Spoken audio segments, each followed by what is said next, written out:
The unique Soviet ship built to spy on the Americans. From the very beginning, the Soviet and American space programs had a dual purpose.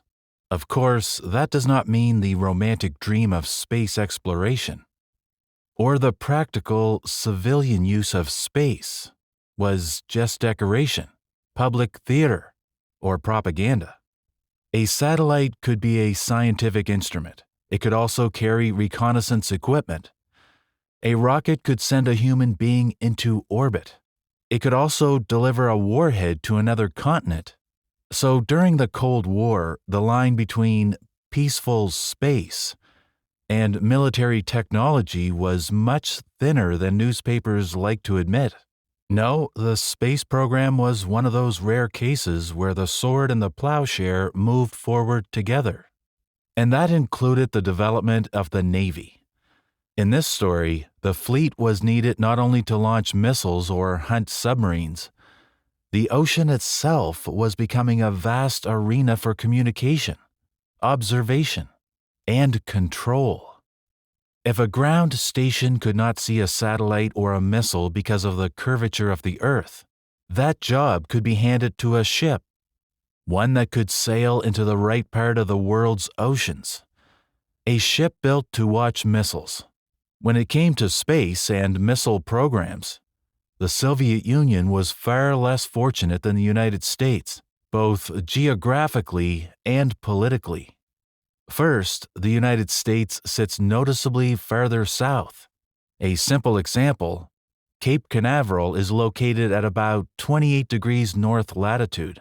Baikonur is about 45 degrees north.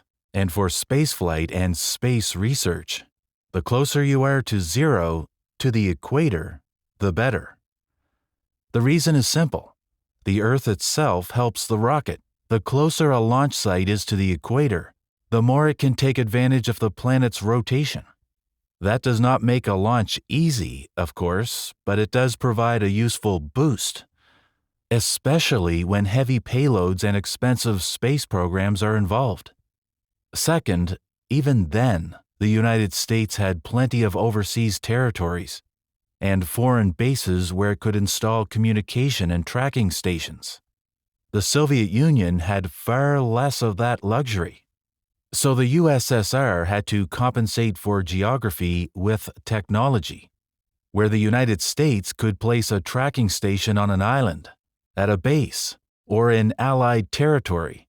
The Soviet Union often had to send a specialized ship to sea, a ship packed with antennas, computers, and engineers. There were other ships like this. Of course, the USSR found ways around its geographical problems. First and foremost, it relied on mobile communication stations in the form of special research vessels, such as the Phoenix and Canopus types. The best-known eyes and ears of the Soviet space program were ships like cosmonaut Yuri Gagarin, academic Sergei Korolev, and cosmonaut Vladimir Komarov, launched in 1969, 1970, and 1966 respectively. Looking at those enormous floating radar-like giants, any reasonable person would eventually ask the obvious question: were these beauties used to spy on our sworn partners across the Atlantic? In reality, no. For one simple reason. None of the Soviet research ships were equipped with active radars. In other words, they worked only as receivers for signals from spacecraft. They could not, for example, detect missile launches. So these were not floating spies in the usual sense. They were, first of all, part of the space infrastructure. They received telemetry, provided communications, supported missions, and helped maintain contact with spacecraft in places where ground stations could no longer do the job. Tracking someone else's missile test required a ship of a very different kind. For example, Yuri Gagarin. Of course, both the Soviet Union and the United States actively spied on each other in every possible way. There were intelligence ships, naturally, but they did not have the scale and power of major research vessels like Yuri Gagarin. The decision to fix that came in the late 1970s.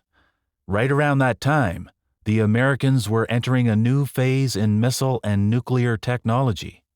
Soviet intelligence quite reasonably wanted to know how, when, and how often the colonists were launching whatever they were launching, wherever they were launching it.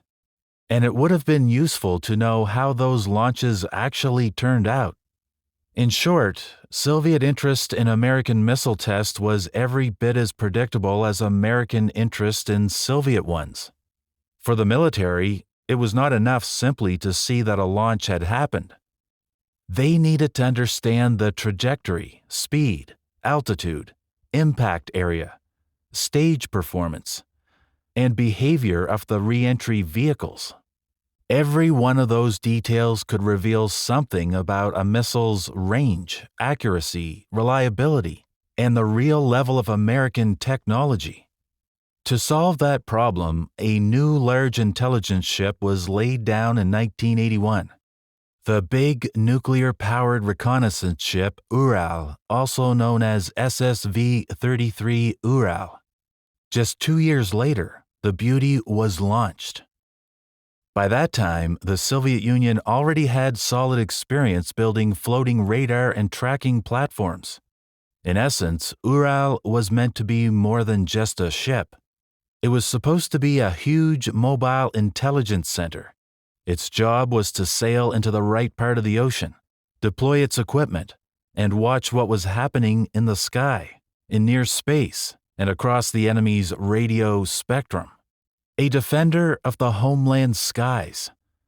Ural was built at the Baltic shipyard. In the end, the result was an impressive vessel with a displacement of up to 36,000 tons and a crew of 950 highly qualified specialists. This floating radar station was 265 meters long and 30 meters wide. Its maximum height included antennas reaching 70 meters. For an intelligence ship, that size was not a luxury. It was a necessity. The ship had to carry antennas, computer systems, a power plant, living quarters, information processing stations, communication systems, and all the other equipment that turned it into a floating observation post. To protect the antennas from harsh sea weather and salty wind, they were covered with spherical housings. Those balls on ships may look like decorative features, but they are actually radomes. Radio-transparent covers that protect sensitive equipment from wind, salt, ice, and waves without interfering with the antennas inside. The ship was powered by a pair of OK-900A nuclear reactors, 2 boilers, and 2 turbine units. With a total output of 66,500 horsepower, the reconnaissance ship could reach 21.5 knots, about 40 kilometers per hour. With a full crew, Ural had enough supplies for 160-day missions. The nuclear power plant gave the ship something extremely valuable for intelligence work: autonomy. Ural could remain in the ocean for long periods without turning every long-range mission into a complicated refueling operation. For a ship that expected to work far from home waters, that was a major advantage. For self-defense, the ship was fitted with a limited set of machine gun, cannon, and anti-aircraft weapons, ranging from 12.7 and 30 millimeters to 76 millimeters. Ural also carried a hangar for a Ka-27 helicopter. A helicopter on a ship like this was not just a nice extra. It could be used for communication, transporting people and cargo, scouting the nearby area, and searching around the vessel. For a large ship operating in the open ocean, having its own helicopter greatly expanded its options. It was a serious machine. Of course, SSV-33 Ural's capabilities were not limited to watching missile tests. Its radar and electronic equipment allowed it to monitor all kinds of atmospheric and spaceborne flying objects. In theory, if needed, Ural could also have been used for civilian purposes, again, in support of the space program. And as you can probably guess, SSV-33 could operate from almost anywhere on the planet. That meant that, if necessary, the Soviet Union could provide intelligence support not only to itself, but also to any allied country on the globe. That was the special value of a ship like this. It was not tied to a single point on the map. One day it could be used to observe missile tests, the next to support a spacecraft, the day after that to strengthen communications or monitor a region where the Soviet Union had no ground stations of its own. Sadly, the career of this pride and beauty of the Soviet intelligence fleet was short-lived. The naval flag was raised on Ural in 1989, and that same year, problems unexpectedly began on board. The timing was part of the problem. Ural entered service not during an era of confident naval expansion, but in the very last years of the Soviet Union. A machine this complex needed money, trained personnel, a repair base, a proper berth, regular deployments, and constant technical support. By the late 1980s, none of that was guaranteed anymore. The poor thing was being cut up for almost 30 years. Ural's first trials revealed a high accident rate. Curiously enough, no serious problems had been found during preliminary testing.